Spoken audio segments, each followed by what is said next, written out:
ইরাকের বিখ্যাত আলেম মালিক বিন দিনার একবার এক বিশাল মাহফিলে বক্তব্য দিতে দাঁড়াতেই এক শ্রোতা বলে উঠলেন, আপনার বক্তব্য শুরু করার আগে একটা প্রশ্নের উত্তর দিন।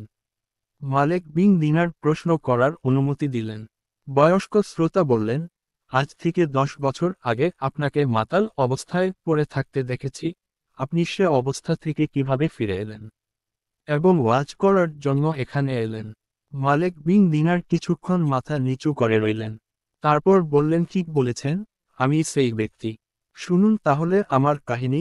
এক কদরের রাতে মদের দোকান বন্ধ ছিল, দোকানিকে অনেক অনুরোধ করে এক বোতল মদ কিনলাম, বাসায় গিয়ে খাবো এই শর্তে। বাসায় ঢুকলাম, ঢুকেই দেখি আমার স্ত্রী নামাজ পড়ছে।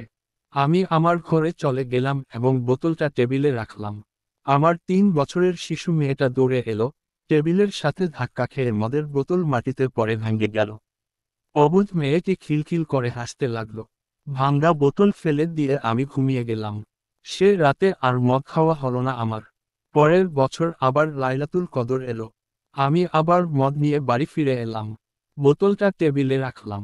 হঠাৎ বোতলটার দিকে তাকাতেই কান্নায় বুক ফেটে গেল। 3 মাস হলো আমার শিশু কন্যাটি মারা গেল। বোতলটা বাইরে ফেলে দিয়ে ঘুমিয়ে পড়লাম। স্বপ্নে দেখছি এক বিরাট সাপ আমায় তাড়া করছে। এত বড় সাপ আমি জীবনেও দেখিনি। আমি ভয়ে দৌড়াচ্ছি। এমন সময় এক দুর্বল বৃদ্ধকে দেখলাম। বৃদ্ধ আমাকে বলল, আমি খুব দুর্বল এবং ক্ষুধার্ত। এই সাপের সাথে আমি পারবো না। তুমি এই পাহাড়ের ডানে উঠে যাও। পাহাড়ে গিয়ে দেখি দাও দাও আগুন জ্বলছে, আর পিছনে এগিয়ে আসছে সেই সাপ। বৃদ্ধের কথা মতো ডানে ছুটলাম। দেখলাম সুন্দর একটা বাগান, বাচ্চারা খেলছে। গেইটে দারোয়ান।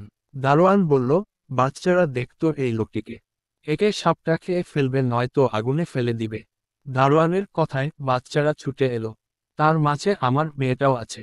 মেয়েটা আমার ডান হাত জড়িয়ে ধরে বাম হাতে থাপ্পড় দিয়ে সাপটিকে দূরে ফেলে দিল।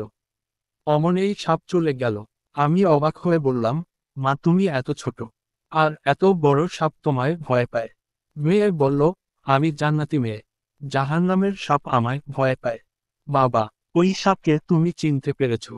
আমি বললাম, না মা।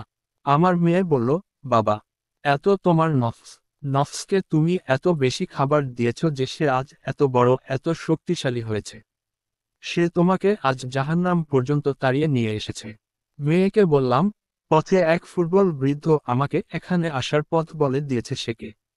মেয়ে বলল, তাকেও চিনি। সে তোমার রুহু। তাকে তো কোন দিনও খেতে দাওনি তুমি।